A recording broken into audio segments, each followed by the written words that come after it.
The only journey is the one within. Rainer Maria Rilke. Have you ever felt that pull? That almost desperate need to just turn it all off? Not just the phone in your hand or the TV droning in the corner, but the relentless static inside your own head. The endless to-do lists, the phantom notifications, the looping playback of a conversation you wish you could have back. It's a uniquely modern exhaustion, a feeling of being saturated, not with life, but with noise. We say we crave silence, but what are we really looking for when we seek it? Most of us have been taught to see silence as a void, an emptiness. It's the awkward pause in a conversation, the unnerving quiet of an empty house, the blank page staring back at the writer. It feels like a lack, a deficit. But what if that's a profound misunderstanding? What if silence isn't emptiness at all, but a space? Not a void, but a vessel, a fertile ground waiting for a seed.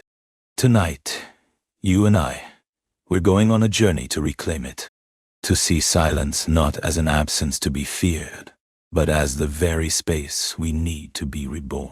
We'll explore why we are so terrified of quiet, diving into a concept the ancients called Horror Vacui, the fear of the void. Then, we'll dismantle that fear, piece by piece, and rebuild our relationship with silence. We'll see it as a crucible for self-discovery, a sanctuary for creativity, and the very stage upon which our truest selves can finally emerge. This isn't just about finding a little peace and quiet. This is about finding yourself. So, stay with me as we venture into the heart of stillness. So let's start there. Let's confront the dragon at the gate, our collective, almost instinctual fear of silence. The philosopher Blaise Pascal once wrote, "All of humanity's problems stem from man's inability to sit quietly in a room alone." That was in the 17th century.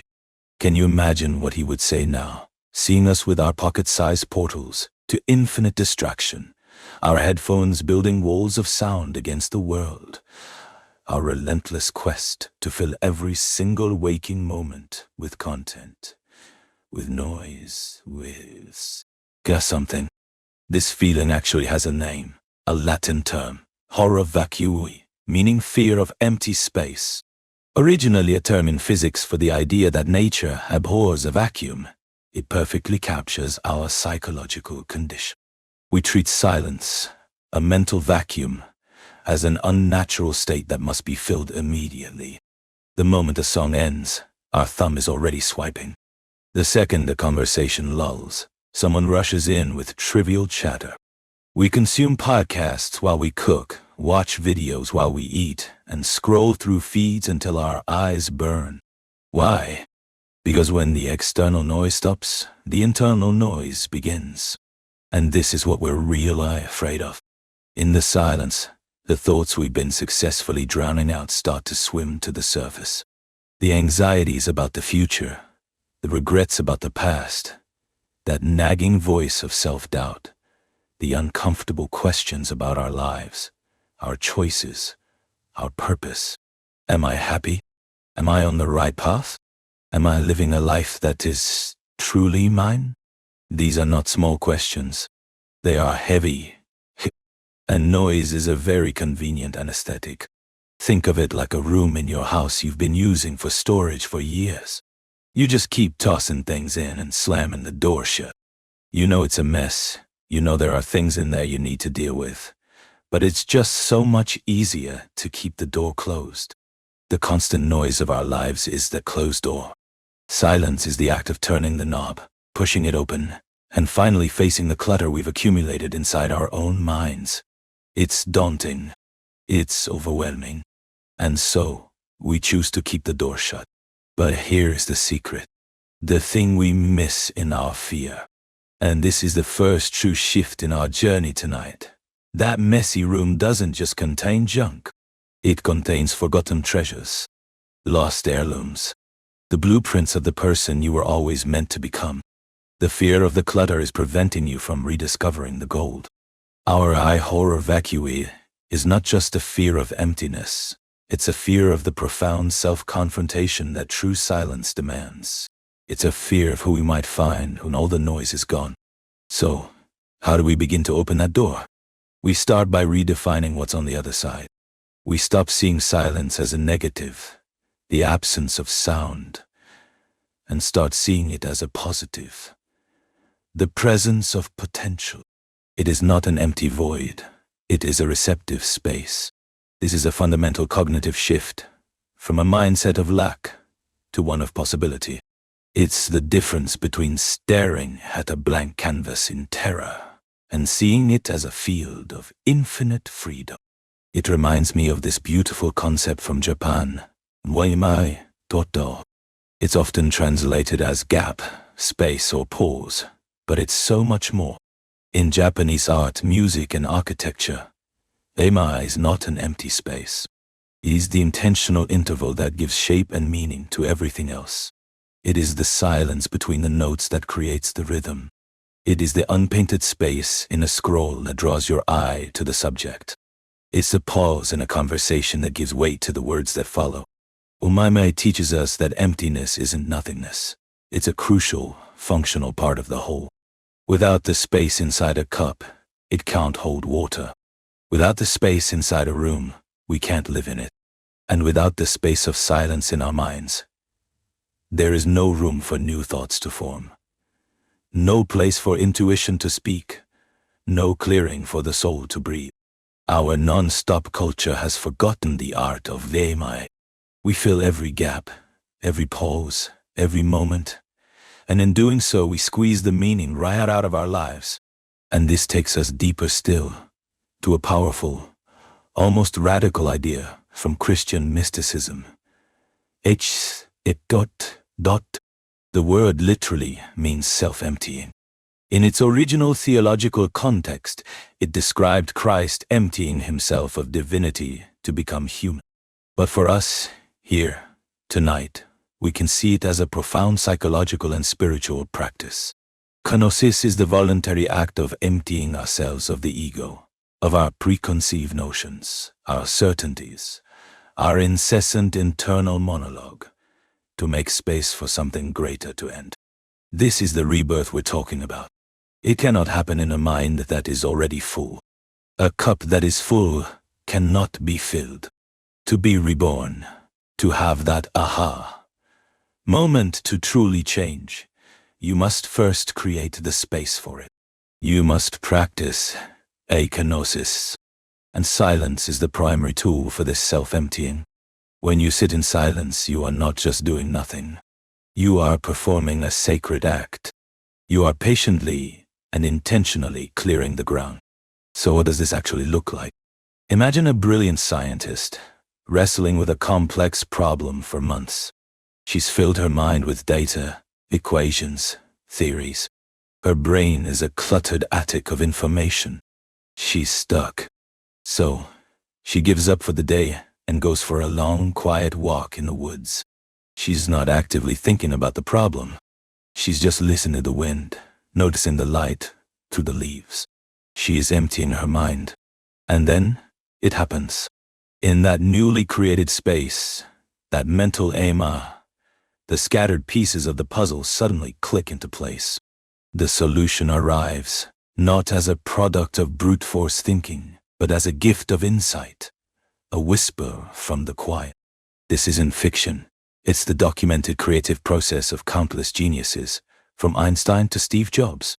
They understood that the most profound work happens not in the storm of effort, but in the stillness that follows. But maybe you're not a scientist trying to solve the universe.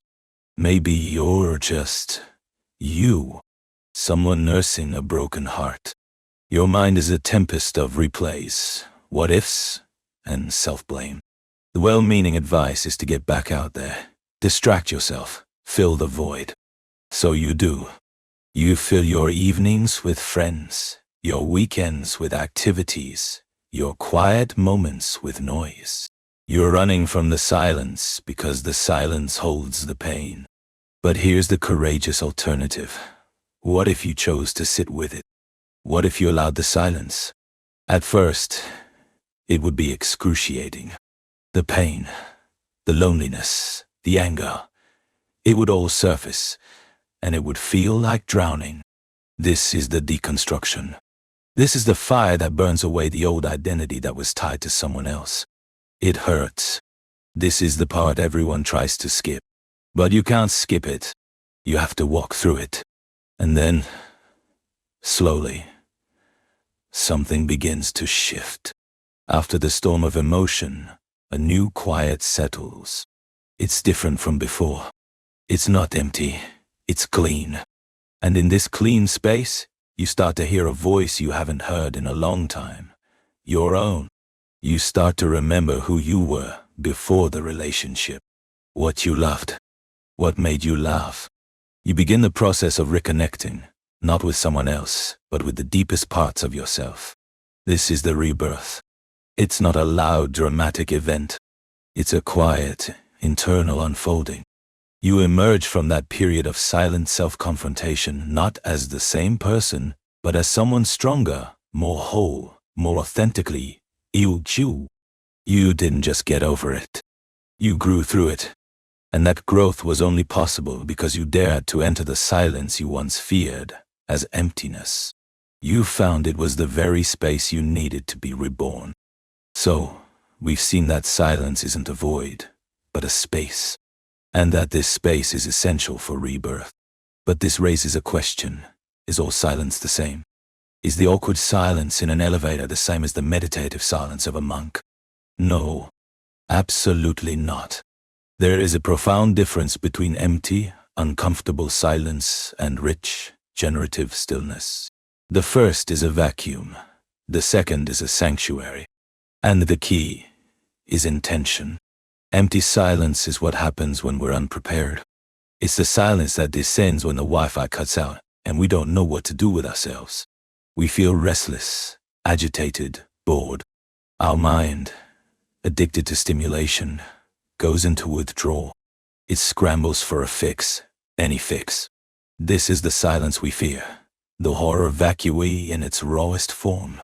It feels unproductive and pointless because we are fighting it, resisting it, trying to escape it. Generative stillness, on the other hand, is silence we enter with purpose. It is a conscious choice. We are not a victim of it. We are a participant. We create a container for it, whether it's through a formal meditation, a walk in nature without headphones, or simply deciding to sit with a cup of tea for 10 minutes and do nothing else. We aren't trying to escape our thoughts. We're creating a space where we can observe them without judgment. This act of non-judgmental observation is the magic ingredient. In empty silence, we are caught in the river of our thoughts, thrashed about by the current. In generative stillness, we are sitting on the riverbank, watching the thoughts float by like leaves on the water. We see them, we acknowledge them, but we don't have to jump in after them. This creates distance, and in that distance, we find our freedom. We realize we are not our thoughts. We are the consciousness that is aware of the thoughts. This is the ultimate rebirth, the birth of the inner witness, the silent observer. When you can access this state, the world can no longer so easily throw you off balance. The noise of criticism, the pressure of expectations, the sting of failure. These things still happen, but they become leaves on the river. You can see them, acknowledge their reality, but they no longer have the power to define your core. You have found a sanctuary of stillness within yourself that is untouchable. But let's be honest, cultivating this kind of stillness in our hyper-connected, productivity-obsessed world is an act of rebellion. It goes against everything we are taught. We are told to hustle, to optimize, to be constantly connected, constantly producing. To choose silence is to choose to step off the hamster wheel. It can feel like you're falling behind. Your friends are posting their achievements. The news is screaming about the latest crisis. And you are just sitting. Here is the secret they don't tell you. The hamster wheel is a road to nowhere. The real progress, the real growth, happens when you step off. The solutions don't come when you're running faster. They come when you stop running. The creativity doesn't spark when you're consuming more content. It sparks when you create the space for it to be born. Self-awareness doesn't come from a personality test. It comes from the unfiltered, unmediated experience of your own consciousness. So, how do we begin this quiet rebellion? We start small. You don't need to book a 10-day silent retreat tomorrow. That's like trying to run a marathon without ever having jogged. You start by stealing back small pockets of silence. Maybe it's the first 5 minutes of your day. Before you reach for your phone, you just sit up, close your eyes and breathe. You do nothing. You simply arrive in your own life before the world's demands arrive for you. Or maybe it's your commute. Instead of the radio or a podcast, you drive in silence. At first, it will feel strange. Your mind will race. You'll be tempted to fill the quiet. Resist. Duck. Just for a few minutes. Notice the world around you. Notice your own thoughts. Don't fight them. Just let them be there. You are retraining your brain, teaching it that silence is a safe, even pleasant place to be. Find your sanctuary. It doesn't have to be a mountaintop. It could be a park bench, a library, or even a specific chair in your home. Designate a place where you intentionally practice stillness. When you are there, you are off limits to the digital world. This physical boundary helps create a mental boundary. It's a space where you give yourself permission to simply be, without the pressure to do. Over time, this space becomes charged with peace. It becomes your refuge. We've journeyed tonight from a place of fear, the Horror Vacui, to a place of profound potential. We've seen that silence is not a void, but a fertile space. It's the yomai that gives life meaning, the iconosis that allows for renewal. It's the quiet crucible where we deconstruct old parts of ourselves, reconnect with our true voice, and allow a more authentic version of who we are to be born. It is the riverbank from which we watch our thoughts flow by, and the eye of the storm where we find our unshakable peace. The path is simple, though not always easy. It is a quiet rebellion against a loud world. The choice to step off the wheel, to open the cluttered room, to sit with the pain, and to listen. Truly listen to the wisdom that only emerges in the stillness. This isn't about escaping life. It's about finding the space to finally, fully live it. If this journey into the heart of silence has resonated with you, if it sparks something in that quiet place within, then I invite you to subscribe and continue this conversation with me. In the next video, we'll explore the crucial difference between the pain of loneliness and the power of solitude. They are not the same thing, and understanding that difference can change your life. But before you go, let me leave you with a question to hold in your own newfound quiet. Don't answer it now. Just let it breathe. What is the one noise in your life, external or internal, that you would most love to turn down, just to see what might be born in the space it leaves behind?